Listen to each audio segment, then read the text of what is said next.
Pero para muchos la carta de los Hebreos es la carta fundamental porque une toda la narrativa del Antiguo Testamento con el Nuevo Testamento. Pero para otros, el verdadero núcleo del Nuevo Testamento, y eso es también para mí, está en la carta, sobre todo en la primera carta de San Juan. Y lo que nos enseña en la primera carta de San Juan, y lo dice varias veces, es que Dios es amor. Y cuando Juan habla de Dios, hace una contraposición con el mundo. Es decir, no podemos hablar del Evangelio como una cultura o una civilización, porque el Evangelio trasciende la civilización y la cultura. Lo que nos está dando es la buena nueva del reino de Dios, que es un reino de amor. En ese reino yo no te puedo juzgar y decir, tú apoyas el aborto y por lo tanto no estás... No, porque es un reino de amor. ¿Qué quiere decir esto? Que yo voy siempre a tener misericordia.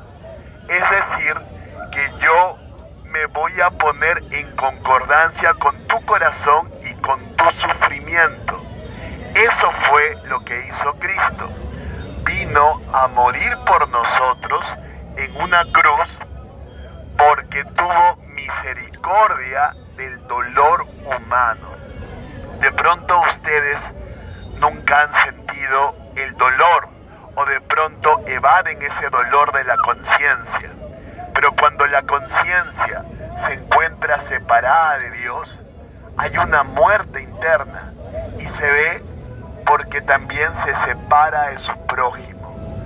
Y ese dolor y ese sufrimiento desgarra. Si yo he sido una madre que ha abortado a su hijo, no creo que quede bien. Hay un desgarro interior. Pero lo que yo no puedo hacer es ir y denunciarla y no ponerme más bien en su corazón y en su desgarro.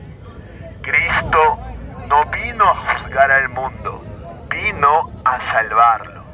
Si nosotros caemos en comparar la cultura cristiana con otras culturas, no estamos dando un mensaje de amor, estamos queriendo poder sobre el mundo. Y Cristo no vino a darnos poder sobre el mundo, vino a que nos hagamos corderos que se sacrifican por el mundo, no por los que piensan como nosotros, sino por todo el mundo. Mi prójimo es aquel que está próximo a mí, sea comunista, sea fascista, sea lo que sea, él está próximo a mí y yo, si tengo el Espíritu Santo, doy la vida por esa persona que está al lado mío.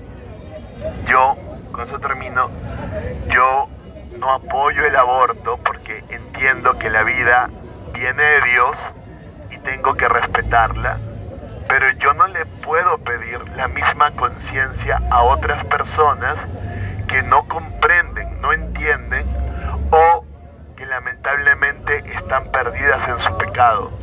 Al contrario, lo que me toca a mí es tratar de acercarme a su dolor como cristiano y en ese acercamiento de su dolor cargar, o por lo menos por un tiempo ayudarle a cargar su cruz.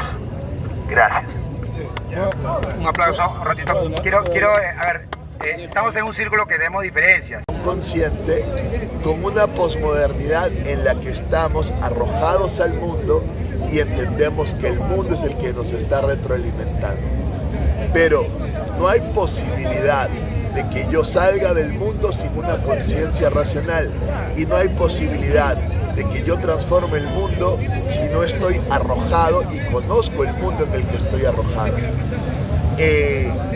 El sujeto y el Dasein en este momento es la persona marginal, es la gran cantidad de masa que va a salir cada vez más, todavía con la inteligencia artificial y esta inversión en el capital constante del capitalismo va a desplazar un huevo de gente.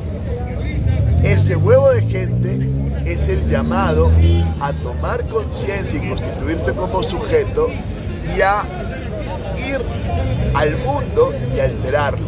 No le queda otra. Hay un huevo de información como para que lo logre, pero estos espacios son justo los espacios que le van a permitir interpretar y darle sentido a la información. Claro, no le queda otra. amigo Sócrates, una pregunta. Tú me dices que hay otro camino y que de pronto vamos a salvarnos a partir de otro tipo de institucionalidad. No, es el marginal, es esa persona en la que el mundo no tiene ninguna esperanza, la esperanza de una posibilidad de salir al reto que nos estamos enfrentando, que más allá de vida, más allá, es el reto del calentamiento, con una gran extinción de especies, guerras de agua y demás, y el reto de la poshumanidad, donde hay una diferencia ontológica, no de clases, entre un homo cyborg y un homo sapiens. Amigo Sócrates, una pregunta. Lo que tú estás diciendo es que producto de la inteligencia artificial se va a agudizar la lucha de clases en el mundo. Ya, pero cuando yo hablo de una agudización de lucha de clases, yo no hablo de una agudización de lucha de clases porque yo entiendo que la lucha de clases ya la ganaron los capitalistas. Y si ya la ganaron y el sistema se objetivó, lo que ahora viene es una lucha ontológica. ¿Qué quiere decir? Que hay otro ser. Podríamos decir otra especie. Esa especie no es un Homo sapiens sapiens, es un Homo cyborg, es otra especie. Y entonces la diferencia es brutal. Y es a eso a lo que nos vamos a enfrentar. Pero ese último que tú mencionas... Vamos a la contradicción más extrema, porque nos enfrentamos una especie contra otra. Si tú has visto la guerra en Palestina, has visto cómo mata el cyborg. Antes yo me acercaba con una espada y me daba cosas matarte porque estoy viéndome a mí, o hasta con una pistola, pero ahora yo como cyborg aprieto una tecla y ¡prum! Desapareciste. Lo que estás hablando, ¿te refieres a todo lo que es los drones? ¿A los drones? Me refiero a toda la tecnología, claro, el transhumanismo, y entiendo el cyborg como el organismo que procesa información. Claro. Hay una cosa que, claro, si bien es cierto, has planteado muy bien,